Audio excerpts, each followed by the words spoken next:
Dóttir formaður ÖSVFS. Þið hafið tekið eitthvað framkvæmd á þriðja landsmótið með FI50+ hér í Vík dagana 7. til 9. júní næstkomandi. Hvernig gengur undirbúningurinn? Hann gengur bara alveg ljómandi vel. Búið svona að setja grind utan hvernig við ætlum að hafa þetta og ég held að þetta gangi bara mjög vel.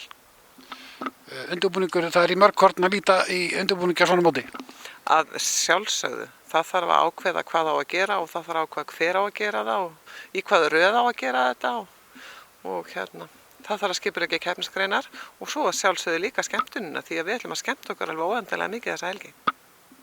Nú aðstæðan hér í Vík góð. Þið lifið af uppbyggingunni sem átti sér stað 2005 í tengslum við unglingalandsmótið. Já, svo aðstæða kemur sér vel hjá okkur núna. Þá var lyft grettistaki í að útbúa íþróttaaðstöðu hér í sveitarfélaginu. Við höfum hér glæsilegan íþróttavöll og sundlaug og íþróttahús og golfvöll, hestaíþróttavöll og bókstaflega allt sem nöfnum tjáir að nefna. Þannig að nú getum við bara einbeitt okkur að því að útbúa skemmtilegt mót í þessu frábæra aðstöðu sem við höfum. Þú sagðir að þið ætlið að hafa gaman að þessu og skemmt ykkur. Er ekki tilhlökkun meðal íbúa hér í Vík fyrir móturinn? Jú, ég held að hlakki alla afskaplega mikið til.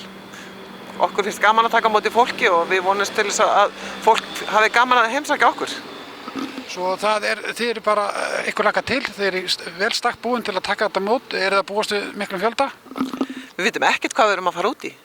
Við gerum okkur grein fyrir þetta verði kannski ekki eins stórt og unglingalandsmót en stórt. Það verður bara að koma í ljós, við gerum okkar besta.